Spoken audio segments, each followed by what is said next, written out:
Olá, meu amigo, minha amiga. Estamos de volta com o nosso Portal do José, num dia em que as pessoas que acompanharam esse processo eleitoral todo lá nos Estados Unidos, as projeções, os debates, os cálculos, a apuração, acordaram hoje com algum nível de inquietação. Algumas pessoas acordaram até com alguma angústia. Mas todo mundo começa a perceber agora que a poeira começa a dar uma baixada, por uma razão muito simples. Acabou o período dos embates, o período das bravatas, das promessas mirabolantes, das ameaças, das ilusões. Daqui a pouco, quando a figura for tomar posse, o presidente eleito nos Estados Unidos, a realidade concreta será posta sobre a mesa. E aí nós vamos ver como é que as situações todas se darão na concretude do planeta, se as bravatas todas vão valer mesmo. E aqui no Brasil? Se tem uma coisa que tem uma infinitude completa, é a ignorância da extrema-direita bolsonarista. Isso porque eles acreditam que haverá mesmo uma intervenção aqui no Brasil, mas ninguém sabe explicar como seria essa intervenção, o que poderia acontecer para salvar a pele do inelegível e de muitas figuras que já estão na cadeia. Pense você numa situação possível no meio dessa história. Aconteceu na humanidade uma intervenção num outro país para liberar alguém da cadeia? Algum bloqueio para que se suspenda o Poder Judiciário? Alguma cassação de ministros de alguma Suprema Corte para salvar a pele de criminosos? Então a coisa começa também a ficar meio nebulosa para essas criaturas que estavam enxergando um cenário repleto de ilusões.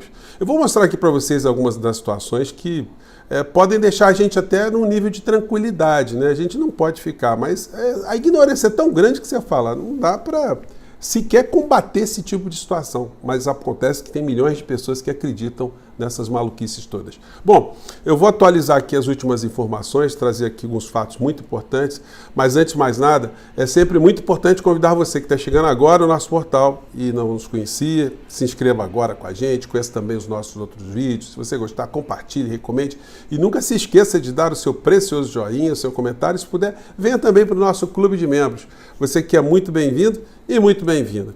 Gente, olha, as pessoas começam a perceber que a poeira começa a baixar. E aqueles que estavam sonhando com essas ilusões no mundo do bolsonarismo, essas pessoas não conseguem concretamente responder o que de fato elas esperam que aconteça de lá para cá. E tem uma coisa também que é muito ridícula, que é muita gente comemorando a vitória de Trump e gente que terá os seus interesses aqui no nosso país prejudicado. Como algumas pessoas do agronegócio, algumas pessoas que mexem com exportação, algumas pessoas que mexem com o mercado financeiro, que mexem com dinheiro, algumas pessoas que especulam lá fora. Essas pessoas estão comemorando, mas estão comemorando o quê? O que elas acham que melhorará lá fora nos Estados Unidos, que atingirá a vida delas aqui dentro? É muita ignorância, é muita projeção maluca, né? Então, para começar aqui, eu pergunto para vocês, na posse de Trump em janeiro, vocês acham que o inelegível estará lá? Eu tenho certeza que ele vai pedir de novo o passaporte dele, que foi recolhido por ordem do ministro Alexandre de Moraes, para poder ir lá fazer aquela babação toda, né? Mas também tenho certeza absoluta que o passaporte não será entregue. E até janeiro, certamente ele terá notícias nada agradáveis, o que fará com que muitas pessoas se frustrem, né?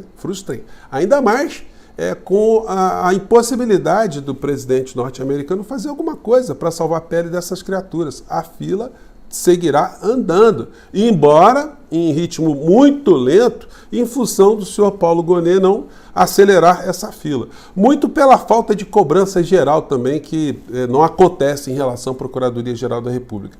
Tem uma matéria aqui no Valor Econômico tratando desse fato que eu estou falando aqui com vocês, né? Que o inelegível pode tirar o cavalinho da chuva, não irá à posse de Trump. Então, outras pessoas também, tá, gente? Até lá, algumas pessoas sofrerão alguns imprevistos aí nas suas vidas, nada agradáveis, né? Já tem gente especulando aqui no Brasil também, de uma maneira absolutamente sórdida, como, por exemplo, o jornal Estado de São Paulo colocou aqui uma coluna de Álvaro Gribel, com esse tipo de opinião aqui. Gente, isso é uma especulação, é uma sabotagem anti-povo absurda, né? O título é: Vitória de Trump aumenta risco mundial e impõe ao Brasil o pacote mais duro de corte de gastos.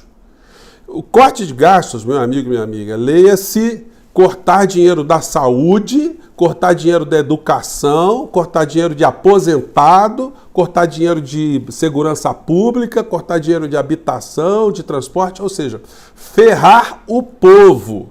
Por que não se fala em corte de juros, em corte daquilo que o Brasil está pagando para banco? Não, é só mirando no bolso do cidadão.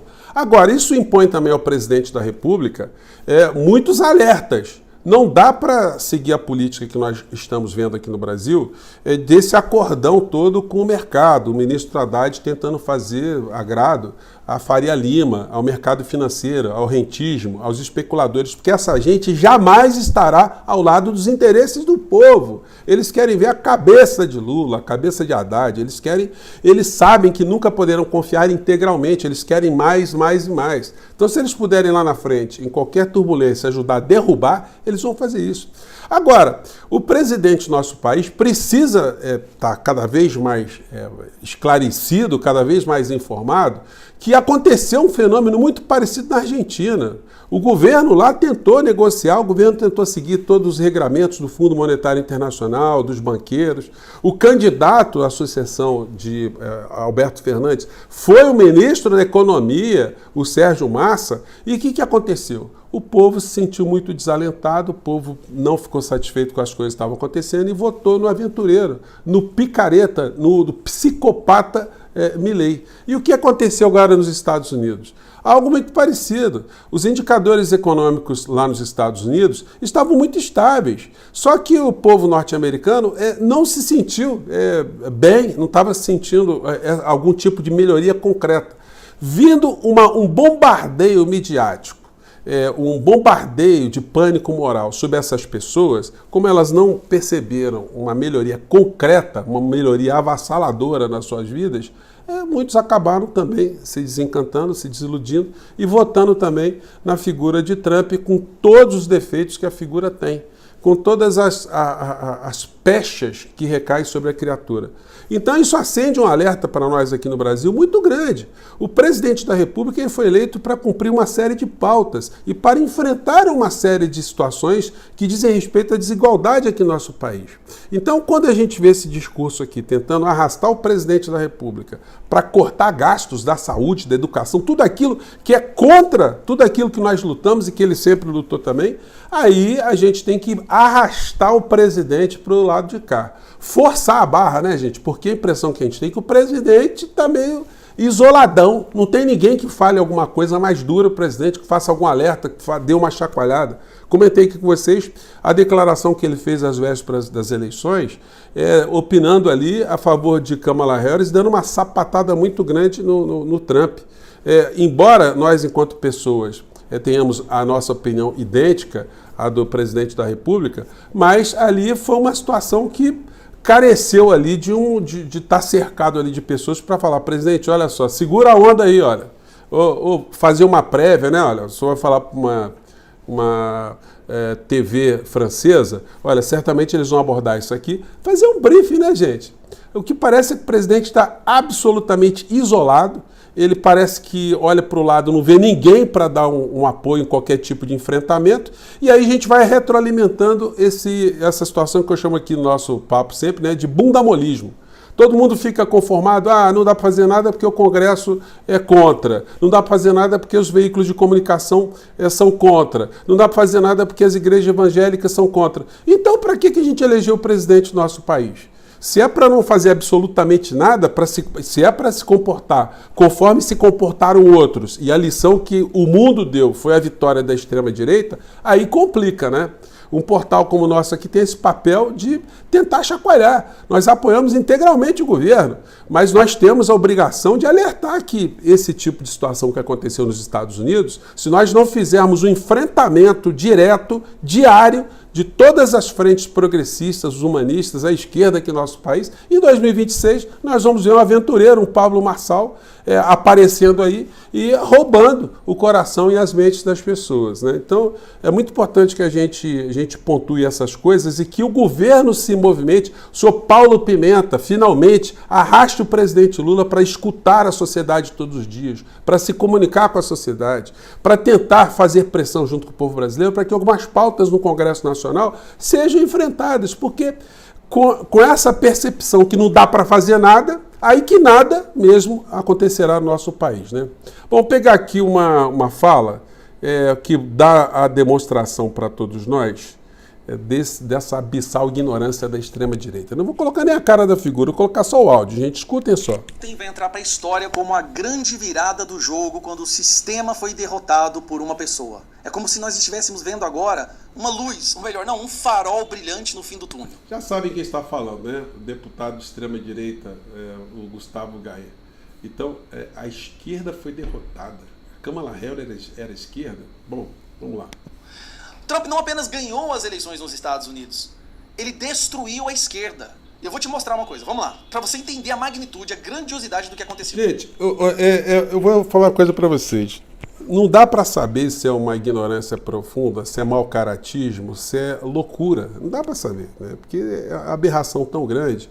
Se a criatura tivesse o mínimo cuidado, ele veria que tanto a Kamala Harris como Donald Trump receberam bilhões de dólares de doação de bilionários, pessoas ligadas à indústria do petróleo, indústria armamentista, cassinos, sistema financeiro, criptomoedas, enfim.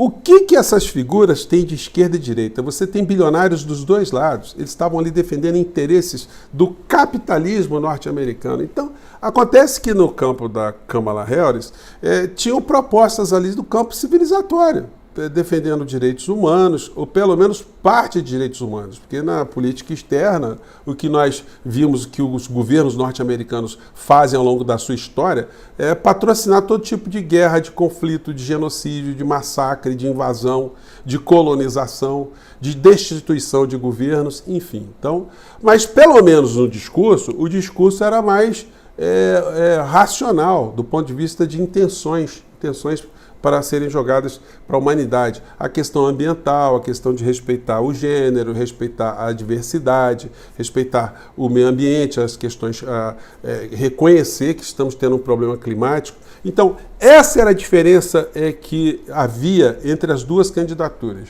Mas do ponto de vista estrutural, como eu tenho comentado com vocês, era o Estado profundo que comandava, era a indústria militar, a indústria do petróleo, a indústria do gás, são os grandes capitalistas, os grandes endinheirados, as big techs, são esses que estiveram por trás de Kamala Harris e de Donald Trump.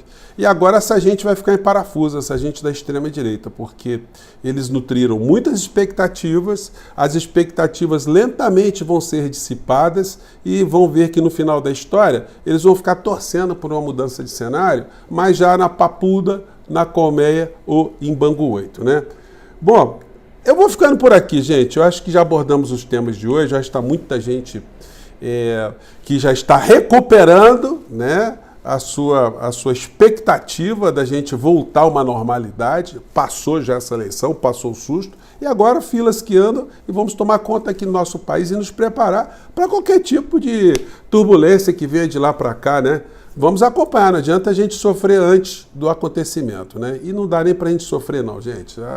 Nós aqui estamos numa situação que não dá para a gente ficar com medo de bombardeio aqui no Brasil, né? No mínimo. Bom, fico por aqui, um grande abraço, tchau.